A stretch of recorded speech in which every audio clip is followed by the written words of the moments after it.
Hey there, everybody. Welcome to our reaction and review for Hijack Season 1, Episode 3. This is an episode titled Draw a Blank. Such a great title for this whole episode, since the whole thing is all about, are the bullets real? Are they fake? It was such an interesting concept in general that people who are going to be taking over a plane are going to be using fakes anyways. I was like, what? Why would you do that? Like, what's the point of that? Wouldn't you want everybody to be in a position that they can take care of business if they need to take care of business?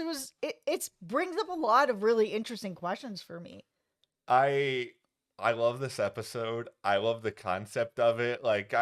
We have had a recurring theme in these hijack videos of how realistic versus unrealistic is this show, and a lot of times we have sided with the latter. But I will say this, upon great reflection, which I have probably spent too much time in my life thinking about hijack already, it makes sense for them to be fake bullets. I shot through the fuselage, everybody. We're all gonna die now. Like, I get it. I understand. Yeah, okay. I understand the idea of putting in fake bullets, but at the same time, it's like once you do need to do that and actually take care of business, you can't. Nobody's prepared. And once the plane figures that out, then it's chaos. There's way more of them than there are of you. These hijackers suck. I'm still I standing. agree.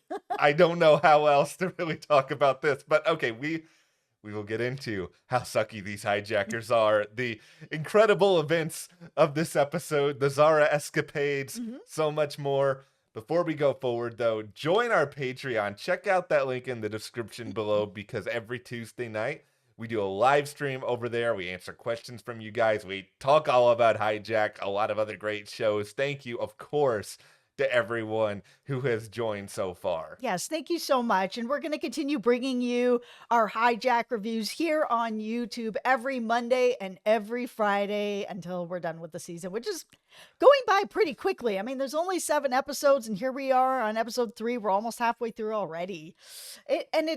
It's tough that we're almost through it because this episode is really the episode for me that's got me in. Like, I enjoyed the first 2 episodes.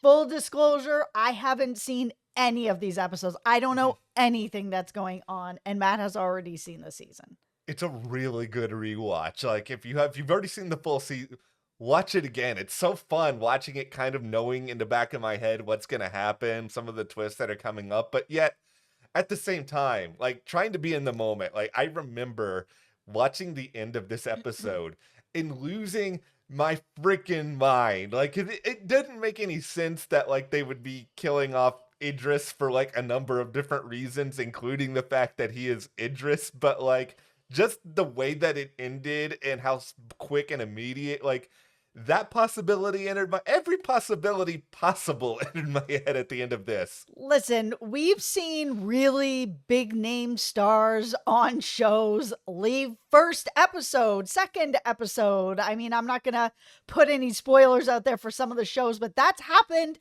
in this TV season this year that we've Yeah. seen that where it's like, oh, they're on the poster and they're gone episode 1. Like, what? How? What? How? So anything's possible. Like, yeah, we ended this episode where it's like, Sam knows that these bullets aren't real, and he's standing in front of Terry Marcus, being like, I know, and now you know that I know that these bullets aren't real.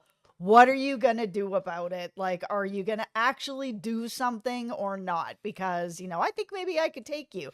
And then we hear it go off. Yeah. So there's the big question now, sort of all the tinfoil hat Yes. theories. Is it the fake gun that went off? We saw Stewart at the front of the Yeah. plane putting in real bullets. Was he able to make it all the way from the front of the plane to the back of the plane? I don't know. I mean, that seems kind of impossible, but we're watching Hijack, so anything is possible here. Yeah. If somebody did get shot during all of this chaos, we saw, a little girl crawling around, we saw everybody out of their seats. I mean, is it possible just somebody just happened to get shot during all of this? My my tinfoil theory at the time was that we lose a red shirt at this point, just because Yeah. this is episode 3. You know, it's a 7-episode season. That they're not going to get rid of Idris because Idris Elba is invincible. You cannot kill him off. Number 2 is like, all right, you guys need to keep the drama going. You're not going to off a hijacker at this point. You're not going to get rid of an important person, but maybe you take out one of the passengers, you put the fear into everybody else on the plane that, you know, some of these people, Hugo can stop acting up and thinking he can take some people down.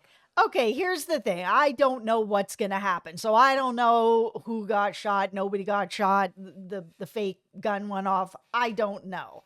But because this show has had as much buzz as it did, I see you over there already snickering because you already know what the answer is. But because I haven't seen this show and I don't know what happens, and because everybody was so hyped about this show, we have gotten so many requests to cover this show, which is why we're a little late to the game, but we're covering it.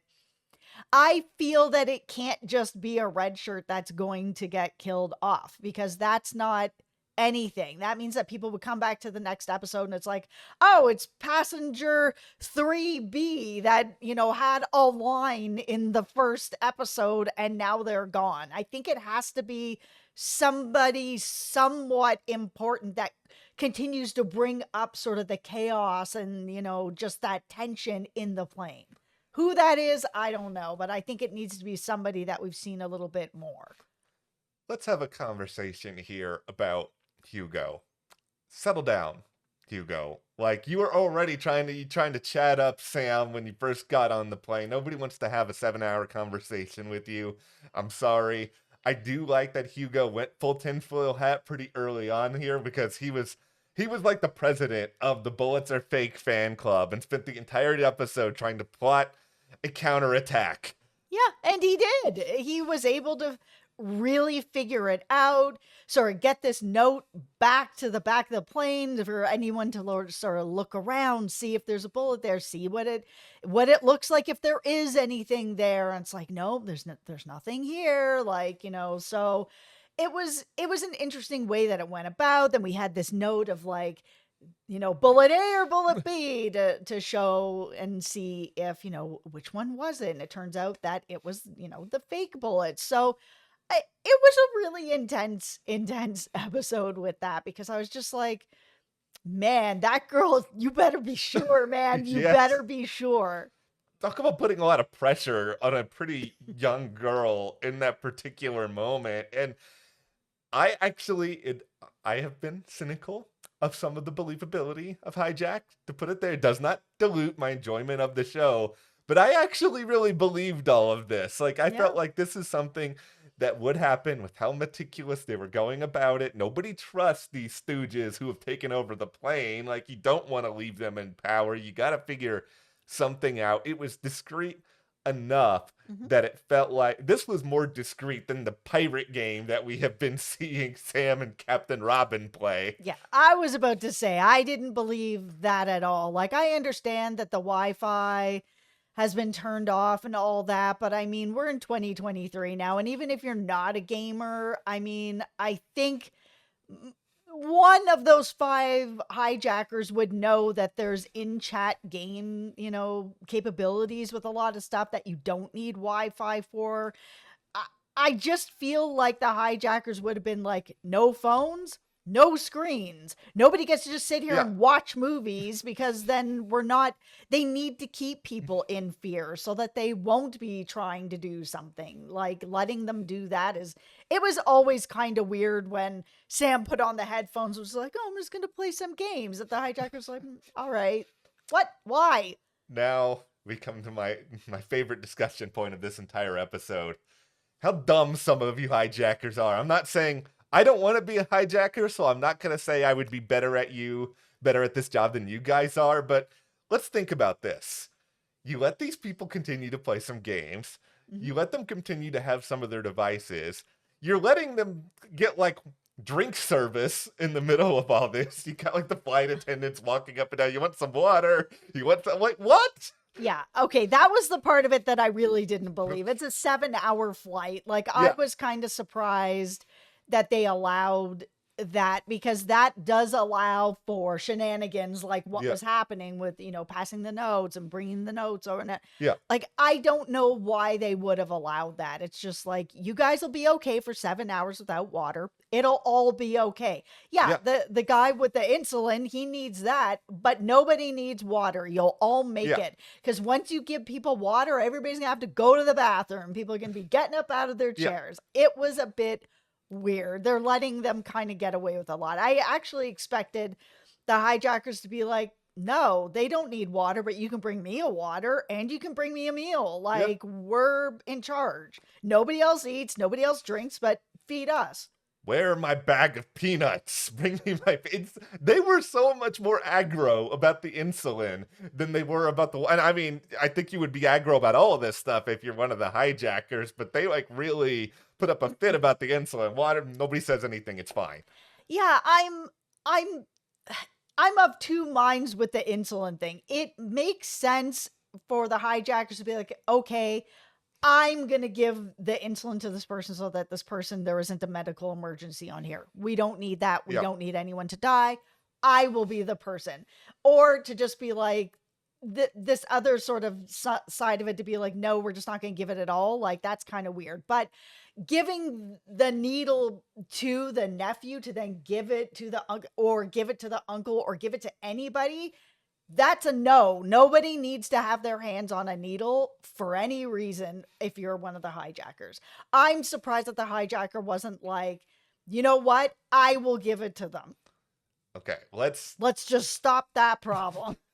well, here we go. Here are our 5 motley crew of hijackers, because it was explicitly mentioned in this episode through like Zara, and there was, I'm whacking my mic. I'm too excited about hijack. There's five people on this plane who seemingly do not exist, according to the records. We got younger dude, we got Marcus Terry, Stuart the leader. We have a black man, and we have a young woman who seems to do a lot. I don't know why, but she just does not strike me as intimidating as she wants to come across. No, and it's such an interesting group of people where it's like, okay, we don't know. I don't know the motivation behind this. You do, because you've seen it, but it is such an interesting group of people that not all of them seem like they would be here to do hijacking. Like, how did these guys come together? Like, there's part of me that feels like tinfoil hat, and I don't think this is it, but there's just part of me that feels like after Stuart made that call to be like, hey, we're at our point in this, where are you? Why am I getting a voicemail? Like, this is real weird. And it is all really weird that I was kind of like, okay, are these 5 people then people that don't want to be doing this, but they're being forced to do this? And that's why all of them were given fake bullets, not because they're going to shoot out the plane, but mostly that's like, these people aren't actually hijackers or criminals of any kind. They probably have never used a gun before. It's better to give them blanks because they just don't really know what they're doing. And if they don't do what we say, then, whatever's going to happen to them. Like, it feels like they might not be there of their own free will. And that's sort of the theory that I'm kind of going with right now, especially when Stuart had to call back to somebody on the land to be like, and he's getting a voicemail. I was like, uh-oh, like somebody else is in charge of why you guys are up there, of either your own free will or not, and they've left you hanging. You got put to voicemail.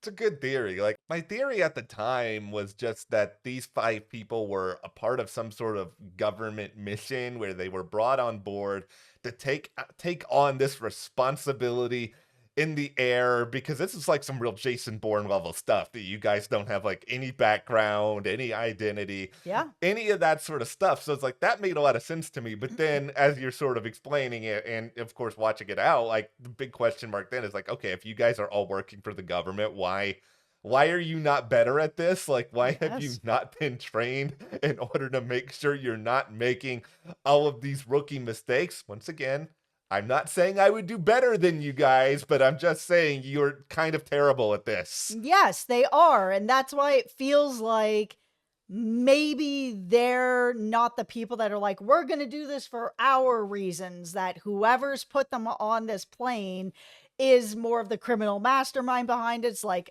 okay, we've got these IDs in place. You guys don't exist. You guys all owe me for something, or I've got something held over you for whatever reason, and you're gonna do it. Okay, here's the one part of this episode that did kind of lose me a little bit. Marsha's like on the ground giving this sort of like speech or lecture with like the Schrodinger's cat analogy and all Mhm. this, like, Hijack, this is not the sort of show that we're watching. We don't need you to speak in metaphors. We don't need you to have like some sort of bit. We're watching this show to watch Idris Elba fight people in the sky. Like that is what we want to see. This is, you guys are trying to be, and I don't mean this in a bad way. Sometimes it's good to not have a show that's that intelligent. You are trying to be too intelligent for what this show is in that moment. I didn't need to see Marsha or their son. I don't need to see them unless it's connected to what's going on. Like, it just, there's only 7 episodes. And because there's such a small Yeah. episode count here, it all needs to be connected into what is going on for me. Yeah, like I'm fine to see Zara mostly because Archie Punjabi's awesome, but like I like seeing But her. she's connected to what is going Yes, on. she's connected to what's going on. Daniel is to some degree connected to what's going on. You've got the air traffic control people, so you have like some measure of people on the ground who are at least seemingly starting to put some pieces together. Yeah. Finally, people are coming together. They're figuring it out. I mean, we did see the sort of, call in again with the pilot that's like, oh, you're 3 degrees off course, fix the course. And then he overcorrected it so that people could on the ground see that they're zigzagging and see that there's a problem. Here's the part of this that I really don't get. It's like this is not the first time that somebody has been like, pilot, Kingdom 29, are you there? Are you there? It's after more than one of these instances, I don't see how people aren't just like panicking on the ground. Yeah, he can claim he's like in the bathroom or in like the back of the plane once, but as you said, this is a 7-hour flight. It is not like they are in the air for 20 hours here. Yeah. Okay. Tinfoil All hat. right. All right. Nobody talks to anybody. I think it's kind of like, this is where I have for my suspension of disbelief, is that I think it's basically like a company that has a bunch of different departments, Yeah. and the departments don't communicate with each other and they don't really share with each other what's going on. I mean, there's been a little bit of sharing when people are actually picking up the phone to be like, hey, what's going on over there? This is what happened over here. But I think in general, like, this pilot didn't pick up because he was, in the can. Okay, cool. The second time this has happened in a different place, they don't know that he already was, I was in the toilet. He can use that excuse 100 times. Nobody is going to question it and be like, oh, okay, yeah, you were in the toilet. Because I don't know that happened the last time as well, because you were talking to somebody else. Don't worry, guys. Sam is going to fix everything because he is an expert negotiator. He has closed deals for big companies. And he needs to come back for season 2. Come on, renew this. What are you guys waiting for? Stop. Just renew it. I know. I don't care if I really don't care if it makes sense. Like, I think they're so caught up in this idea of like, realistically, would Sam be in another situation like this? It doesn't matter. Can we Liam Neeson had his daughters like stolen a million times. We've had so many Taken movies. Like, it's fine to have, it is really fine to have something that's just kind of fun and kind of ridiculous, that somebody just gets stuck in these situations. It is what it is. Like, not every show has to be Succession. Sometimes you can just have Hijack, where it's like a really fun, intense, like crazy ride. There's very little shows on TV that are like Hijack, which I think is why it is such a special show and why it did do as well as it did. It's like watching a big blockbuster, crazy action movie, but it's a show. I'll give you guys this idea here. Hijack people who I know are watching 20 plus minutes of this.